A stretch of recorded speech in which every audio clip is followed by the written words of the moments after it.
inspire e ampare na tarde de hoje, nessa tarde chuvosa, que até favorece a nossa reflexão, a nossa introspecção.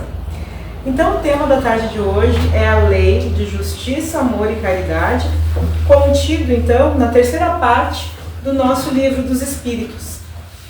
Mas, para começarmos esse tema, nós nos recordamos do nosso Evangelho segundo o Espiritismo bem no início, quando Jesus, junto com os fariseus, ele é questionado.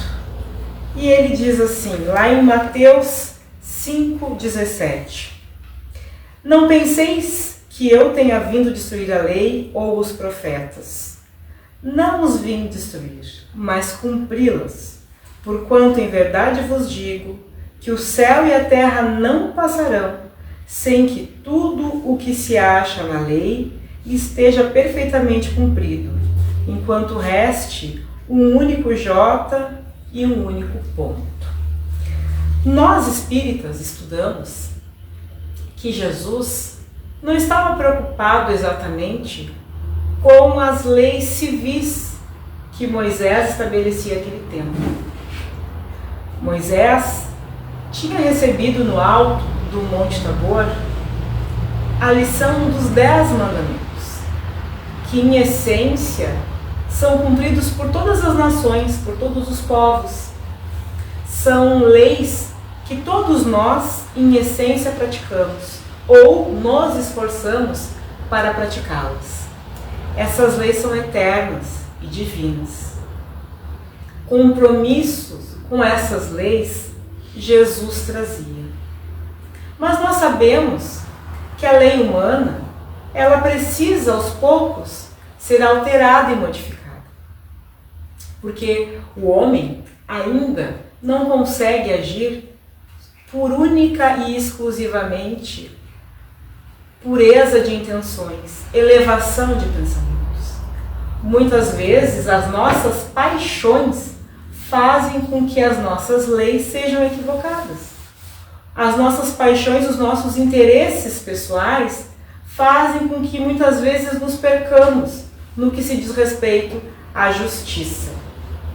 Se nós pensarmos há séculos atrás, as mulheres, por exemplo, não tinham direitos. Para que elas trabalhassem era necessário uma autorização do marido.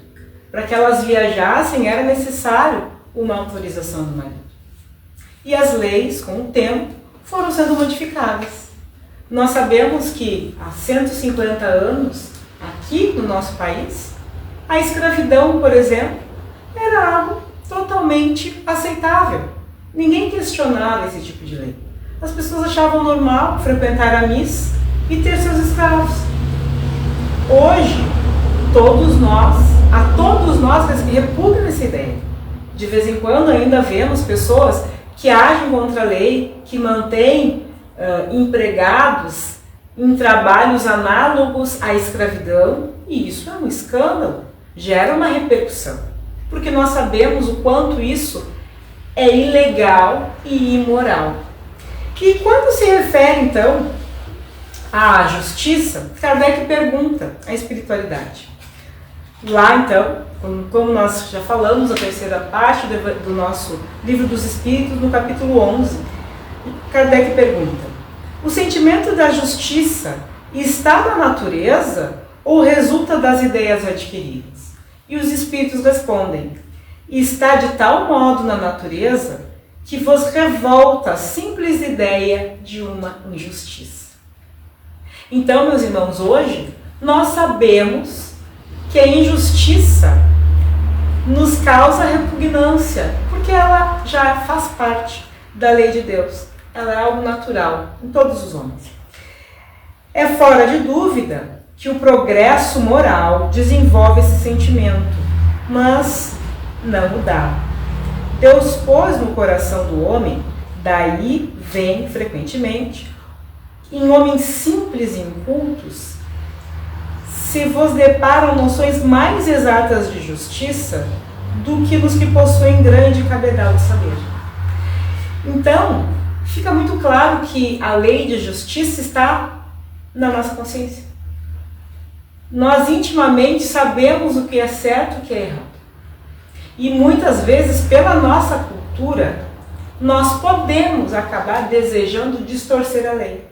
Por isso que ele fala, às vezes o homem mais simples, ele vai ter essa clareza do que é certo e do que é errado, do que é justo e do que é injusto. Mas, como nós sabemos, o homem frequentemente se equivoca. Nós nos perdemos muitas vezes porque, mas se é para o meu time, então o juiz roubou, porque o meu time tinha que ter ganho, ele não ganhou. Então a gente, às vezes, se atrapalha com a questão da justiça, principalmente quando os nossos interesses estão ali em campo. E nós sabemos que a lei de Deus, então, é uma só. Ela é sempre justa. Nós é que muitas vezes queremos alterá-la ao nosso gosto. Nós é que muitas vezes fazemos algumas confusões para alterar a lei de Deus. Mas a gente sabe que Jesus várias vezes foi testado pelos fariseus com relação às leis. Nós, quando vemos, lemos o Antigo Testamento, ou vemos às vezes essas séries que falam sobre a vida de Jesus, nós percebemos o quão próximos os fariseus estavam sempre de Jesus, observando todos os atos. E perguntavam a Jesus, isso lá no nosso capítulo 11 do Evangelho segundo o Espiritismo. Os fariseus, tendo sabido que ele tapara a boca aos saduceus, reuniram-se. E um deles, que era doutor da lei, para o tentar, propôs-lhe essa questão. Mestre, qual é o maior mandamento da lei? Então ele estava aguardando o que ele vai dizer sobre a lei de Deus. Se ele não cumpria tantas vezes as leis, Jesus andava com os apóstolos sábado, todos sentiram fome e eles foram colher milho. E as pessoas à época ficavam estarrecidas. Como assim? Jesus está descumprindo a lei? Ou, como nós sabemos, a vez que Jesus não lavou as mãos, dizendo que o que mais importante é o que saía da boca do homem, não o que entrava na boca do homem. Então, qual é a visão de Jesus sobre as leis? E aí os fariseus perguntando, mestre, qual o maior mandamento da lei? A intenção era tentar Jesus, sempre era essa. E Jesus responde, amarás o Senhor teu Deus de todo o teu coração e de toda a tua alma e todo o teu espírito. Este, o maior e o primeiro mandamento. E aqui tendes o segundo semelhante a este. Amarás teu próximo como a ti mesmo. Toda a lei e os profetas se acham contidos nesses dois mandamentos. Então aqui Jesus nos coloca com clareza a lei de justiça e de amor. E a caridade vai ser uma decorrência disso tudo. Por que nós dizemos isso? Amarás teu Senhor. Para amar a Deus de todo o coração, de toda a alma e de todo o espírito, quando ele usava a palavra espírito aqui, ele estava falando de conhecimento e inteligência. Então nos é necessário primeiro entender Deus. Mas nós não conseguimos entender Deus completamente ainda, porque de acordo com o livro dos Espíritos, ainda nos falta um sentido para compreendermos Deus. Mas como nós podemos fazer para nos aproximar disso? Fazendo a lei de Deus, cumprindo a lei de Deus. E a lei de Deus é de amor, amando o próximo. E a forma como eu me aproximo da lei de Deus é na prática da caridade, fazendo o bem ao próximo. Quando se fala na caridade, como é a caridade conforme nos dizia Jesus? Temos aqui ainda no capítulo 11. Como Jesus entendia a caridade? Caridade significa benevolência para com todos, indulgência para com as imperfeições alheias e perdão das ofensas. Muitas vezes nós reduzimos a caridade à esmola, aquela contribuição financeira que nós damos à instituição, ao irmão que está ali na rua pedindo, e nós achamos que estamos quites com a lei de Deus, pelo simples fato de termos contribuído materialmente pelo bem do nosso irmão. Isso é um dos aspectos da caridade, a benevolência. Isso é muito bom, mas não é o suficiente. indulgência para com as imperfeições alheias. Nós convivemos com pessoas todo o tempo, porque é parte da lei de Deus, a lei de sociedade. Nós aqui estamos numa casa espírita, estamos fazendo parte de uma associação. E aqui, vou contar uma novidade, ninguém é perfeito. Todas as pessoas que estão aqui estão lutando para vencer as suas imperfeições morais. Aí o Mauro tem uma coisa muito boa. Eu admiro o Mauro, mas ele tem as suas dificuldades. O Márcio tem alguma coisa muito boa, mas ele também traz as suas dificuldades. A Tanice tem algumas coisas legais, mas também traz as suas dificuldades. Todos nós. Senão nós não estaríamos aqui. Nós seríamos os mentores desencarnados dessa casa só na orientação e com a paciência. Imagina quanta paciência esses mentores têm conosco. Só que nós começamos a desenvolver ainda na encarnação, convivendo uns com os outros, indulgência, olhando não só o lado negativo, olhando também o lado positivo do irmão. Ele tem tal dificuldade, mas ele também tem esse lado bom, vamos apostar nele, vamos confiar nele. Imagina, se aqui na casa espírita o Roneide, a Jane resolvessem que só iam trabalhar com espíritos puros, a casa fechava. Porque nós temos dificuldade. Só que os irmãos têm que apostar, né? Para trabalhar aqui na casa. Olha, fulano ainda não pode desenvolver tal tarefa, mas já pode fazer isso, já pode fazer aquela outra. E nós vamos assim, aos poucos vamos nos desenvolvendo. Só que ninguém começa 100%. Nós começamos com grandes dificuldades e vamos nos desenvolvendo até realmente nos tornarmos pessoas melhores. Então, meus irmãos, a caridade mais difícil é a indulgência. Quando nós estamos naquele grupo com os amigos, e está o pessoal falando mal de alguém, falando mal daquele político, e a gente simplesmente silenciar ou buscar um lado bom. É difícil, né? Na maioria das vezes a gente segue no mesmo rumo da conversa. Mas modificar a conversa, trazer algo positivo, mostrar um lado bom, dar um abraço, o afeto.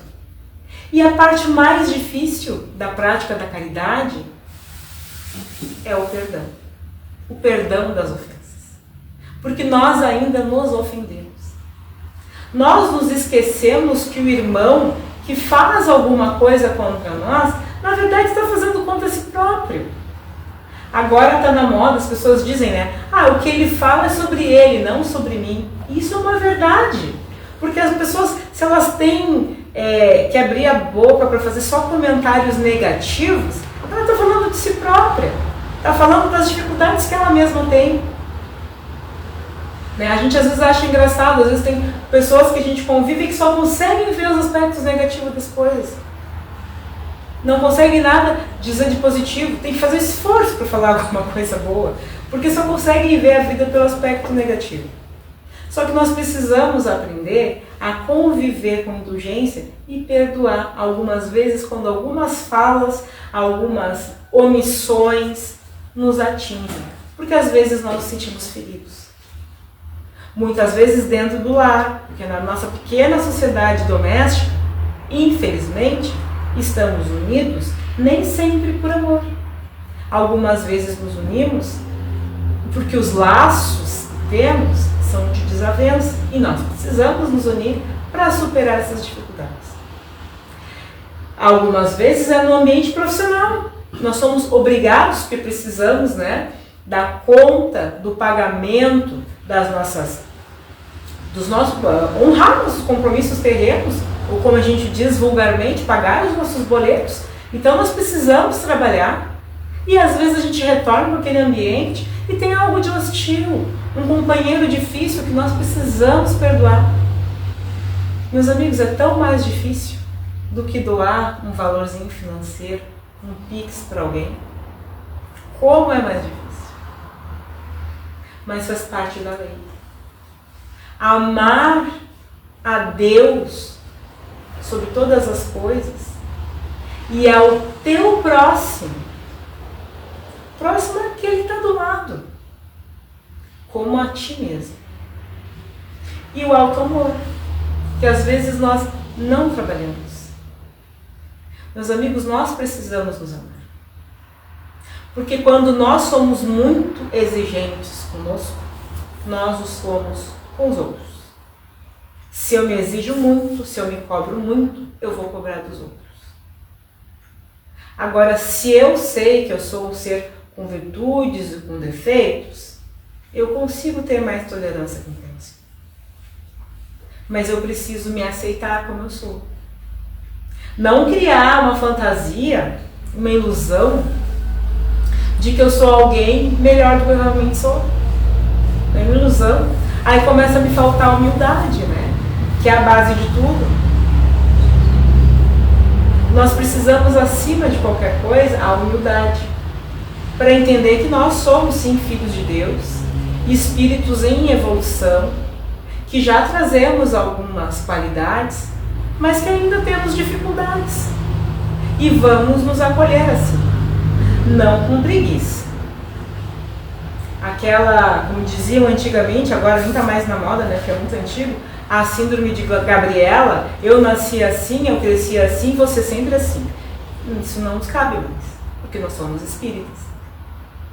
Agora, que nós tenhamos consciência que nós estamos aqui para um caminho de evolução. Eu tenho que melhorar, eu tenho que me esforçar. Mas isso também requer a humildade, para que eu não queira dar um passo maior do que a minha perna. Não adianta eu querer amanhã ser igual o Chico Xavier. Eu só vou me frustrar. E eu vou me desequilibrar muito. E talvez eu precise até de um acompanhamento profissional. Eu vou aqui fazer o fraterno e vão me dizer, olha amiga, vai procurar lá um psiquiatra porque não vai dar certo. Porque é um caminho equivocado. Eu preciso fazer minha caminhada evolutiva exatamente no ponto onde estou. Com essa família que eu tenho, com esse trabalho que eu tenho, com esse grupo de amigos que eu tenho e com essa casa espírita onde eu estou. Aqui eu devo começar a me doar, fazendo o meu melhor, dando o meu melhor, fazendo a melhor parte. Assim eu vou aos poucos cumprindo a lei de Deus. Kardec ainda com relação à caridade nos diz: amor e caridade, isso na questão 886, quando se pergunta, né, o sentido verdadeiro da caridade. Ele diz assim: o amor e a caridade são complementos da lei de justiça, pois amar o próximo é fazer-lhe todo o bem que nos seja possível e que desejáramos que nos fosse feito. Olha como é simples. Quando nós estivermos numa situação, nós pensarmos assim, tá, e se fosse o outro que falasse isso de mim, eu ficaria feliz? Tá, mas se fosse o outro que fizesse isso comigo, eu acharia bom? Eu acharia justo? Aí nós não vamos errar. Não tem erro. Porque Deus nos criou iguais para dor. Para alegria, não. Nós somos totalmente diferentes no que se refere à felicidade. Mas de acordo nos diz o Evangelho, nós fomos criados exatamente iguais na dor. Nós sabemos o que magoa. Nós sabemos o que fere. O que fere o outro também me fere. Então, assim, nós temos uma medida clara. Se nós estamos realmente fazendo bem, ou todo o bem que poderíamos fazer, ou se nós estamos fazendo mal. Tal é o sentido dessas palavras de Jesus: amai-vos uns aos outros como irmãos. A caridade, segundo Jesus, não se restringe à esmola, abrange todas as relações em que nos achamos com os nossos semelhantes, sejam nossos inferiores, nossos iguais ou nossos superiores. Então aqui, amigos, vamos pensar nas nossas relações profissionais aqui, deixa bem claro. Às vezes, quando nós estamos no trabalho, nós observamos que algumas pessoas tratam de um jeito a chefia e de outro os que estão abaixo, subordinados. Então, será que essa pessoa está agindo de acordo com a vontade de Deus?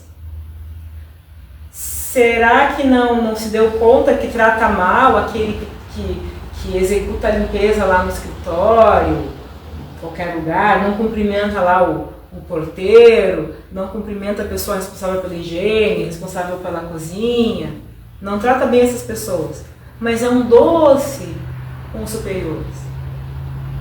Ou até trata bem aqueles que estão ali na manutenção, mas nunca tem caridade quando vai fazer um comentário sobre os chefes.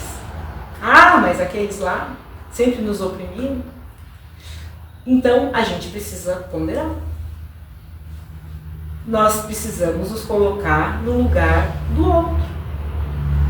Tanto a posição de chefia como a posição de subordinado são oportunidades que Deus nos dá para o nosso desenvolvimento. E todos nós teremos, ao longo das nossas existências, momentos, reencarnações em que nós seremos muito ricos. E outras que nós viveremos pobres. A maioria delas, das nossas reencarnações, será uma situação de pobreza. E nós precisamos olhar todos os lados. Nós precisaremos aprender todos esses lados para entender. Hoje, o fulano está numa posição de chefia, amanhã serei eu. Hoje, fulano está numa posição subalterna, amanhã serei eu. E como eu gostaria de ser tratado em qualquer uma dessas posições? Não é? Existe aquele chefe que maltrata mesmo. Hoje em dia, as leis estão cada vez mais observando alguns aspectos, então é muito mais difícil a pessoa abusar, como se fazia antigamente. Hoje em dia as leis acabam protegendo as pessoas que acabam querendo ser abusivas no ambiente profissional. E nós, mesmo antes da criação dessas leis, sabemos que temos um dever de amor ao próximo, de fazer ao outro aquilo que nós gostaríamos que nos fosse feito. Aí, seguindo. Ela nos prescreve a indulgência, porque a indulgência precisamos nós mesmos, e nos proíbe que humilhemos os desafortunados, contrariamente ao que se costuma fazer. Apresenta-se uma pessoa rica e todas as atenções e deferências lhe são dispensadas. Se for pobre, toda a gente como que entende que não precisa preocupar-se com ela.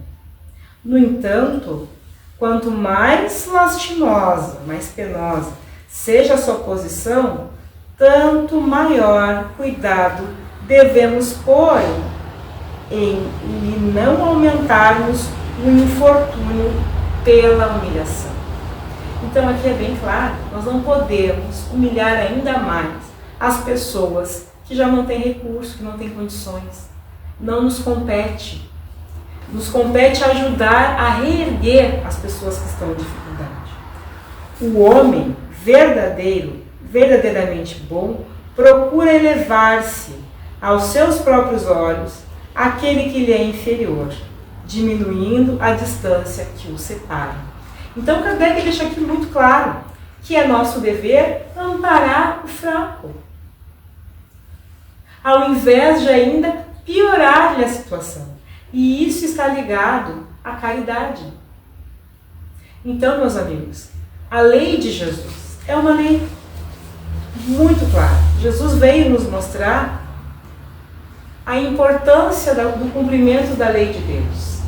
Mas que nós tenhamos em mente sempre que o cumprimento da lei de Deus não é só para que seja bonito, não é só para nós mostrarmos para a sociedade. O cumprimento da lei de Deus é o que vai nos tornar verdadeiramente felizes. Nós ainda temos dificuldade de entender isso, porque nós estamos no estágio evolutivo ainda muito materialista. Nós estamos num mundo em que ainda presenciamos a glória do mal.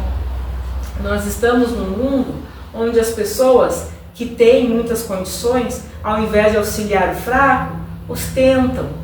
Nós estamos em um mundo que aplaude o erro.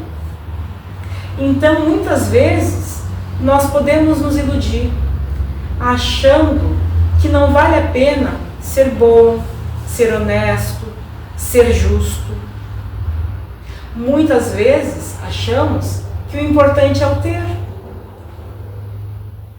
Porque o mundo aclama da fama, da visibilidade, aqueles que têm muitos recursos, aqueles que ostentam e muitas vezes, por dentro, são extremamente vazios. Mas nós sabemos que essa vida é só uma passagem. E nós sabemos que precisamos fazer edificações, construções reais para a nossa próxima vida. Esse capítulo ainda nos fala sobre a propriedade, sobre os bens, sobre a questão de possuirmos coisas, adquirirmos pelo nosso trabalho honesto, e tudo isso nos é lícito. Trabalharmos, adquirirmos, guardarmos dinheiro para a nossa velhice, aposentadoria, tudo isso é lícito. Mas não nos esqueçamos jamais, meus irmãos, da importância de arrecadarmos recursos espirituais. Porque quando nós sairmos desse mundo, o que será de nós? Lembramos-nos sempre daquela realeza terrestre que traz um recado aqui no Evangelho, que diz que quando chegou no plano espiritual, aguardava que houvesse servos, aguardava ser reconhecida, aceita com muita reverência, com toda aquela pompa que estava acostumada, mas quando chega ao plano espiritual, percebe que aqueles irmãos que lhe estavam abaixo, servindo, lá na vida espiritual agora, estavam numa posição muito superior à sua, porque haviam entendido e vivenciado a lei de Deus. Então, meus irmãos, vamos nos preocupar em adquirir cada vez mais os recursos espirituais, em melhorarmos cada vez mais, em vigiarmos as nossas ações, os nossos sentimentos, os nossos pensamentos, e vamos agir conforme a lei de Deus, que é justiça, amor e caridade. E assim nós seremos verdadeiramente muito mais felizes, mas com uma felicidade que não vai se acabar com os nossos dias, uma felicidade eterna. Muito obrigada pela atenção e pela confiança. Que Jesus a todos nós abençoe.